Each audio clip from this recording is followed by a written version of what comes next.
Olá, tudo bem? Mas graças a Deus porque Ele nos dá a vitória por meio do nosso Senhor e Salvador Jesus Cristo.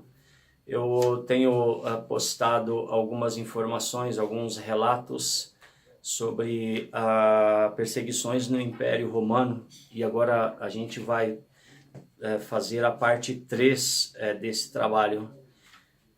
O propósito é levar até todos os que querem obter conhecimentos gerais acerca do início da igreja, a igreja primitiva. O propósito é enriquecer cada vez mais o conhecimento de todos. No ano 249 depois de Cristo, Décio cingiu-se com a púrpura imperial. E eu gostaria, inclusive, de mais uma vez relembrá-los, né, que eu tenho me baseado no livro Quando Deus Intervém, de Hernandes Dias Lopes. Faço aqui leituras, né, e em meio a essas leituras a gente pode intercalar aí com um comentário, tá certo? Então eu peço a sua atenção e a sua paciência para que você possa aproveitar o máximo desse trabalho. Muito bem, a economia do Império estava em crise nesse ano de 249 depois de Cristo e as tradições elas estavam em baixa. O povo havia abandonado o culto de seus deuses. O imperador acreditava que se todos os súditos do império voltassem a adorar os deuses, estes últimos voltariam a favorecer o império. Pelo menos é o que ele pensava. Este foi o cerne da política de Décio. Tudo que se opunha a este plano imperial era traição e falta de patriotismo. Ele não queria mártires, queria patriotas subservientes. Claro, muito mais fácil de dominar. Queria apóstatas. Por mandato imperial, todos tinham de se curvar diante dos deuses de Roma e incensar o imperador, oferecer incensos ao imperador. Alguns cristãos fraquejaram diante da pressão, não aguentaram tanta pressão, eles começaram a fraquejar. Outros resistiram por algum tempo e depois também sucumbiram. Muitos, contudo, suportaram com desassombro torturas cruéis e morreram como mártires. Nesse tempo, a perseguição tornou-se sistemática e universal. A avalanche só não foi mais devastadora porque o governador de Décio só durou até 251 depois de Cristo. Entretanto, foi no fim do terceiro século que desabou sobre a igreja a maior e mais perversa perseguição sob o governo Diocleciano.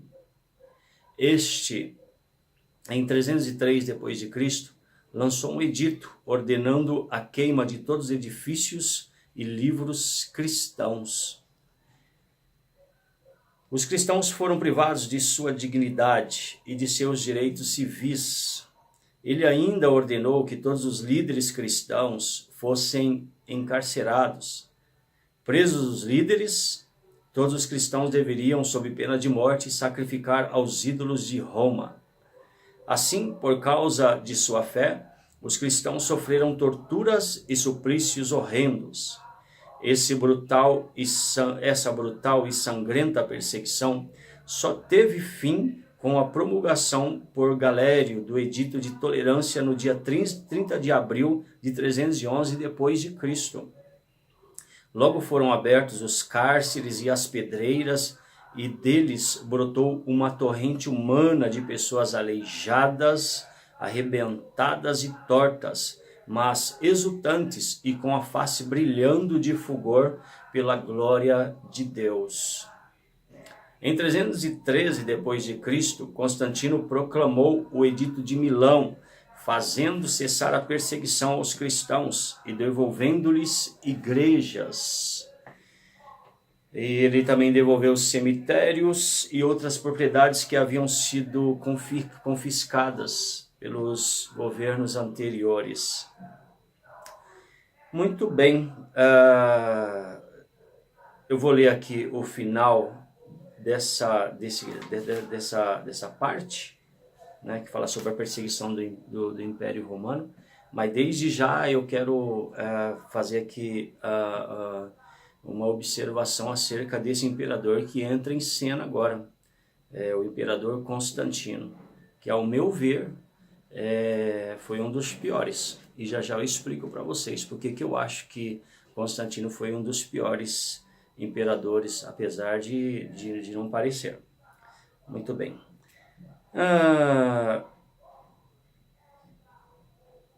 Quando eu parei aqui, mas mesmo sob a chibata, né, dos mártires, longe de fazer a igreja recuar, tornou-a mais ousada, longe de destruí-la, fez com que se multiplicasse. Né? Anteriormente fala que terminou o período da tirania e truculência, né?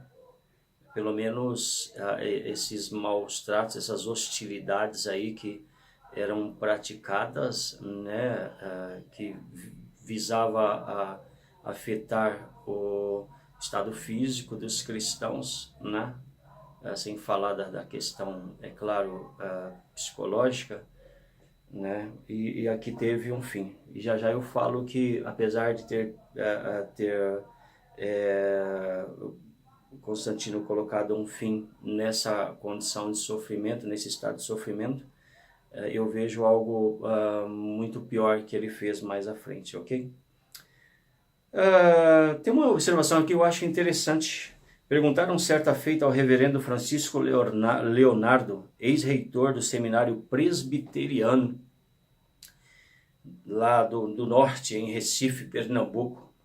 A pergunta foi a seguinte: reverendo, se a igreja fosse mais perseguida, seria mais fiel? Aí o reverendo ele respondeu: não, se ela fosse mais fiel, seria mais perseguida. Isso deve fazer-nos refletir com certeza. Muito bem, então finalizo aqui essa parte 3, que falou sobre perseguições no Império Romano. E quero lembrar a todos que nós vamos, quero informar, aliás, a todos que nós vamos começar a falar na próxima parte dessa sequência de vídeos sobre a decadência da igreja, ok? Então, eu quero frisar bem esse ponto que eu comentei anteriormente a respeito desse momento em que Constantino entra em cena. Porque veja bem, enquanto nós temos cristãos que estão sofrendo por causa de todas aquelas perseguições, por causa de todas aquelas barbáries, né, que eram praticadas contra esses cristãos, e essa hostilidade toda com que eles trataram, né, os nossos amados irmãos lá da igreja primitiva, enquanto eles passavam por isso, a gente assistia, a gente toma conhecimento de que eles eram sempre fiéis, sempre fervorosos, e eles tinham essa identidade, né, como pessoas que eram sedentas por Deus. Não tinha nenhum tempo ruim para eles, né? Eles buscavam o Senhor com toda a força, com todo o ser deles. E eu confesso para vocês, né, dá gosto quando a gente vê uma pessoa apaixonada por Cristo, quando a gente vê que a palavra de Deus ela está sendo pregada, ela não é distorcida, e as pessoas elas estão buscando obedecer a palavra de Deus, né, viver a palavra de Deus. Então, infelizmente, quando entra Constantino, esse imperador entra em cena, a gente começa a ver aí um grande perigo para a igreja do Senhor. Mas isso eu vou falar um pouco mais, aliás, eu vou falar um pouco mais sobre isso na próxima parte, então, ok? Que Deus abençoe a todos. Não deixe de curtir, não deixe de dar um joinha, não deixe de se inscrever no canal, se você ainda não é inscrito, se inscreva, divulgue esse canal, porque o propósito não é outro senão de pregar a palavra de Deus e tornar conhecido o mistério do Evangelho do Senhor Jesus, ok? Que Deus abençoe a todos em nome de Jesus. No Ágape, Pastor Fernando Vieira.